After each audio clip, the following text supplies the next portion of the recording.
Terkadang ada orang yang udah bertahun-tahun selalu on time subuh, bahkan in time subuhnya. Terbersit di hatinya, kayaknya di komplek ini aku yang paling beriman, aku yang paling soleh. Allah karena sayang sama orang ini nggak dikembalikan rohnya ketika azan, supaya ketika bangun kesiangan dia mengatakan, ya Allah, ternyata inilah yang dirasakan oleh tetanggaku yang tidak bangun subuh. Berarti alarmku tidak berefek, doa-doaku tidak bekerja.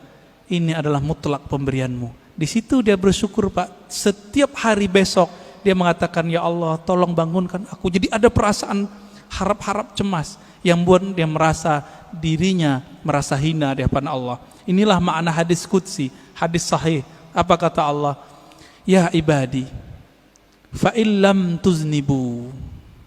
Hai hambaku, jika engkau tidak merasa berdosa, tidak merasa hina di hadapanku, tidak merasa lemah di hadapanku, aku akan datangkan generasi baru yang mereka merasa berdosa.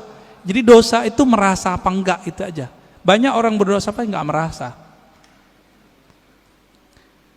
Lalu mereka minta ampun kepadaku, lalu aku ampuni mereka. Untung, Pak, ketika bertahun-tahun on time, ada perasaan itu. Karena ada sebuah hadis. Ini hadis bukan untuk orang tapi untuk kita. Apa kata Nabi? 2 sholat yang berat bagi orang munafik, yaitu al-isya wal subuh. Isya dan subuh, hadis Bukhari. Akhirnya setan bilang, tuh tetanggamu munafik loh. Jadi setan ini jangan salah, Pak, setan itu pernah berdebat dengan Allah. Jadi ilmunya tinggi. Ilmunya tinggi. Nggak cukup dengan ilmu-ilmu kita yang standar. Bapak ini misalnya udah jadi kiai, itu setannya punya ilmu di atas kiai itu. Lalu gimana? Kita harus punya perangkat senjata yang bisa menaklukkan itu. Masih ingat kisah Nabi Musa? Nabi Musa didatangi, hadis Sahih Bukhari, didatangi oleh Adam. Saya pernah cerita di sini kalau nggak salah. Oh belum kali ya, ini kan baru yang kedua ya. Apa kata iblis? Hei Musa, ente kan kalimullah, orang yang dialog dengan Allah. Ya, bilang dong ke Allah, aku mau tobat nih. Iblis pernah kepikiran mau tobat. Karena iblis udah ditunjukin neraka itu kayak gimana, Pak. Iblis loh ya. Jadi iblis aja kepikiran mau tobat. Masa orang maksiat gak pikiran tobat? Lalu apa kata Musa? Bertanya Musa kepada Allah. Lalu Allah sampaikan kepada Musa, sampaikan itu kepada iblis ya. Iblis. Apa? Jika engkau ingin tobat, maka revisilah pembangkanganmu itu. Gimana cara merevisi pembangkangannya? Tuh, di sono tuh ada kuburan Adam, kakekku, tolong sujud kepadanya. Kira-kira jawaban iblis apa, Pak? Ogah gua. Dia hidup juga nggak mau sujud, apalagi udah bawa tanah. Tambah kufur, Pak. Inilah pribadi iblis. Jadi orang-orang yang iblisiyah ini, pewaris iblis, ngaji bukan nambah iman, nambah kufur. Ngaji bukan nambah rendah hati, nambah sombong. Apa kata si iblis waktu Nabi Adam masih hidup? Ana khairum minhu. Aneh kan lebih baik dari dia. Jadi kalau kita berani nih ngomong, Bapak mau ahlus sunnah, mau nggak ahlus sunnah? Bapak nih udah ngaku ahlus sunnah, terus merasa lebih baik daripada orang yang nyala-nyalain. Iblis juga itu. Jadi kita nggak boleh merasa itu meskipun kita benar.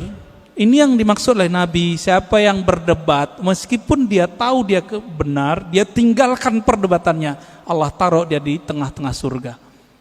Wasatil jannah. Tapi dia tahu dia benar. Orang ngajak debat, dia nggak mau debat. Kalau tadi udah debat duluan, maka Allah taruh dia di tempat paling tinggi, yaitu Firdaus. Kenapa? Karena debat itu adalah karakter iblis yang jahil kepada Allah, Dia memandang Nabi Adam, tapi dia tidak kenal nur yang ada di wajah Nabi Adam. Nur apa itu? Nur Muhammad. Tiupan Allahu Ahad itu ada di wajah Nabi Adam. Iblis gak bisa lihat itu alim atau jahil.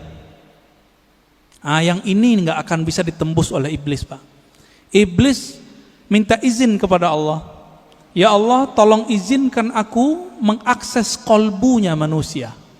Apa kata Allah? Enggak diizinkan ente. Tapi ente punya cara. Tidak langsung. Caranya apa? Tajri majrad dam. Kamu diizinkan mengakses lewat darah, tapi enggak boleh langsung ke jantung, karena jantung berhubungan dengan kolbu. Tapi karena darah itu nanti mengalir, berputar di dalam kolbu, inilah orang kalau tidak membersihkan kolbunya menjadi kolbu iblis. Itulah yang nanti kalau dibiarkan Pak pribadi ini merasa lebih, nanti lama-lama dia berani nyalain orang, bahkan bunuh orang yang beda sama dia, bahkan ngebom orang yang beda faham sama dia. Nanti di akhir zaman, ini kan akhir zaman sudah, mereka akan menjadi tentara Dajjal. Inilah yang masuk dalam imajinasi para buat seniman-seniman itu, jadi zombie. Zombie itu adalah karakter dari atba'ud Dajjal. Nggak ada iman di kolbunya. Hati-hati Pak. Ya, maka pandanglah kolbu itu, bersihkan tiap hari. Jadi kalau mau istighfar, nggak hanya istighfar zahir, istighfar kolbu. Kalau kita udah masuk istighfar kolbu, siapa aja ngomong kita dengerin, siapa yang ngajar kita dengerin. Khotibnya nggak menarik, tetap kita doain. Tapi kalau iblis bersarang di kolbu lewat darah itu, karena dia bisa menguasai darah di mata, dia akan bilang, khotib bodoh, gitu Pak. Mulai itu. Walaupun Bapak ini ahlu sunnah aswaja katanya, kolbunya sudah jadi kolbu setan. Jadi jangan heran banyak nanti dai-dai yang katanya berpakaian aswaja ahlu sunnah, tapi kolbunya sudah kolbu iblis. Apalagi yang bukan ahlus sunnah. Semoga Allah melindungi kolbu kita. Amin ya rabbal alamin.